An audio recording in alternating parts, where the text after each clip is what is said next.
Oke, ketemu lagi di Sinau Science.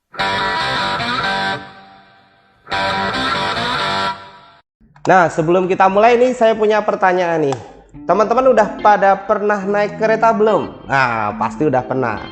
Tapi pernah perhatiin nggak kalau di samping rel kereta, tempat kita menunggu itu loh, di peron itu, selalu ada garis berwarna kuning. Nah, jadi garis kuning itu adalah garis pembatas ya teman-teman, supaya ketika ada kereta yang lewat kita tidak melewati garis kuning karena berbahaya. Nah, masalahnya adalah garis kuning dengan kereta itu ada jaraknya tuh. Jaraknya lumayan, sekitar setengah meteran mungkin ada. Jadi kalau kita berdiri di garis kuning atau ngelewatin sedikit aja garis kuning, itu sebetulnya tidak terkena atau tidak tertabrak kereta. Nah, dari mana munculnya bahaya itu? Oke, nanti kita akan coba bahas ya bersama-sama di Sinau Science.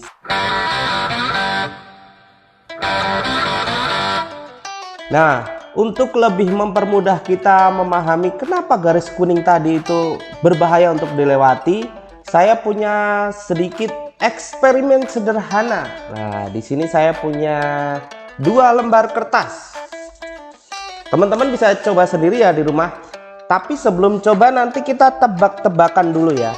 Nah, kalau kertasnya saya pegang seperti ini, kemudian bagian tengahnya sini, bagian tengahnya itu saya tiup, apa yang terjadi dengan kedua kertas? Pilihan pertama, kertasnya akan pada menjauh gini. Pilihan yang kedua, kertasnya akan mendekat. Nah, tebak dulu sebelum melakukan percobaan. Oke, sudah nebak semuanya ya. Oke, sekarang kita coba. Saya akan tiup bagian tengah dari 2 kertas ini ya. Coba perhatikan apa yang terjadi. Nah, udah jelas belum? Nah,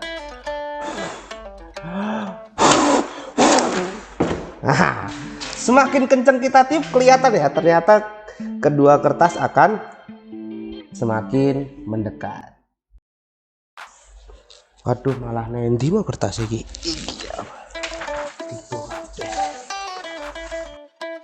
Nah, ini kertas yang sudah kita tiup tadi ya. Ternyata setelah kita tiup, kedua kertas malah semakin mendekat ya. Wah, aneh nih.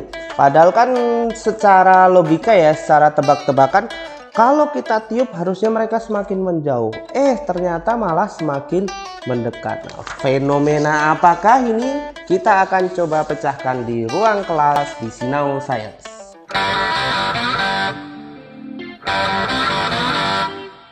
Nah, oke.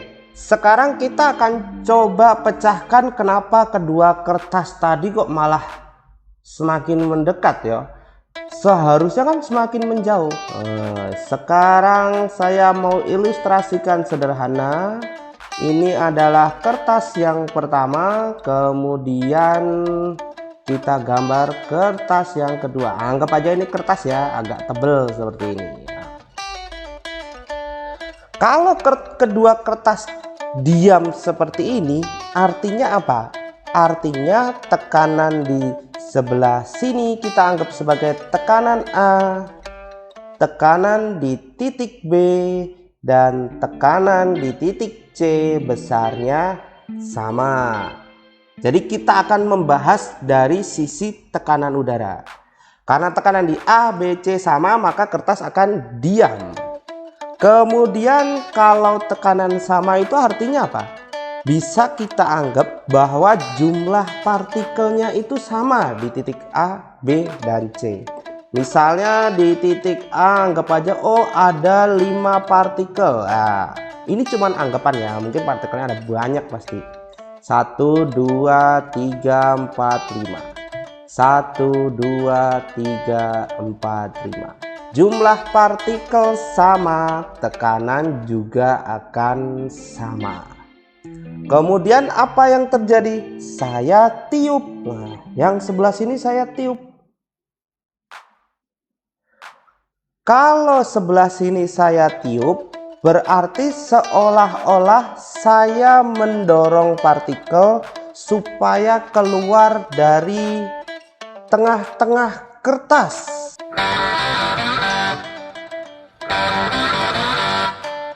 Nah, karena bagian tengah kertas saya tiup, partikelnya akan terdorong keluar. Nah, berarti yang tadinya partikelnya ada 5, sekarang berkurang. Nah, misalnya cuman menjadi 1 karena saya dorong, saya tiup ya. Partikelnya keluar. Yes. Belum sempat ada partikel yang dari luar itu masuk, itu belum sempat.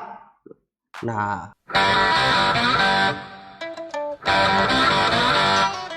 berarti ada satu waktu di mana partikel di A, di B, di C itu nggak sama lagi. Ada mungkin beberapa detik di mana partikel A dan partikel C lebih banyak daripada partikel B. Saya tulis biar nggak lupa, lebih banyak.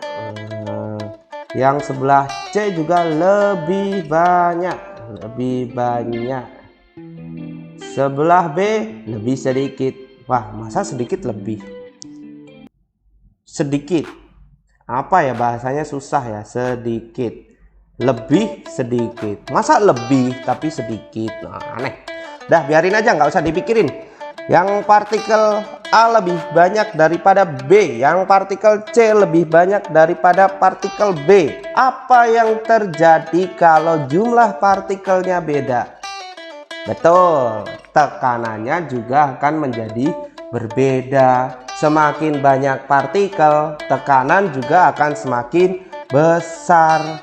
Jadi bisa kita anggap tekanan di A itu tekanannya lebih besar, tekanan lebih besar, atau kita anggap aja tekanan besar gitu ya, besar daripada di B, maksudnya tekanan besar.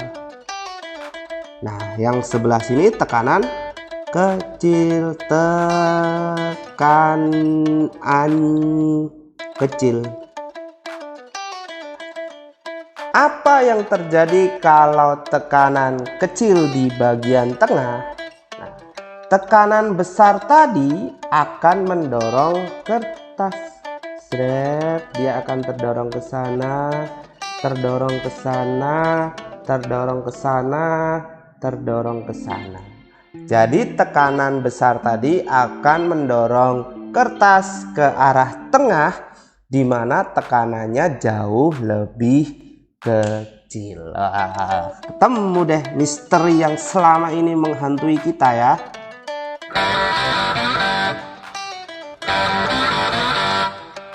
Apa hubungannya sama kereta tadi kok malah ngelantur-ngelantur? Ada ternyata hubungannya. Tadi kan ketika saya tiup, tekanan di bagian tengah itu akan menjadi lebih kecil ya dibanding di bagian kanan dan di bagian kiri dari kertas. Berarti ketika saya tiup, udara itu bergerak lebih cepat. Benar nggak? Benar, karena ada tiupan dari saya. Udara yang bergerak lebih cepat ternyata mengakibatkan tekanan menjadi lebih kecil. Nah, itu disebut sebagai hukum Bernoulli. Nah, nanti searching aja bunyinya hukum Bernoulli itu apa.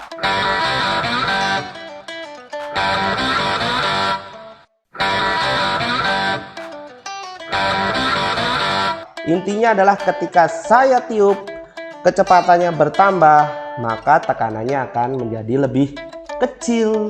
Hubungannya sama ini ternyata mirip dengan kertas tadi ya. Nah, misalnya ini adalah kereta, kemudian saya cari orang-orangannya dulu. Nah, ini ketemu nih.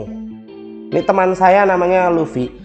Jadi misalnya Luffy berdiri di garis kuning, kemudian ada kereta yang lewat. Nah, kereta yang lewat ini menyebabkan udara di bagian sini bergerak lebih cepat ya, kayak tiupan tadi. Jadi anggap aja ini kertas pertama dan ini kertas yang kedua.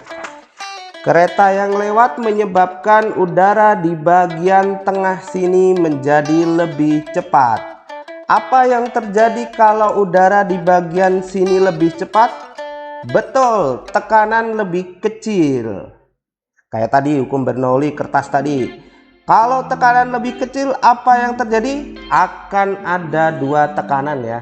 Tekanan yang di sini kan berarti tekanan sebelah sini besar, sebelah sini besar, sebelah sini kecil. Nah, maka akan mendorong kedua benda ke arah dalam. Des.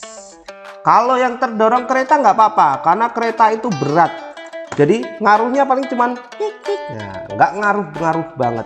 Tapi kalau yang terdorong manusia, ketika kereta lewat, tekanannya menjadi kecil, dia akan terdorong.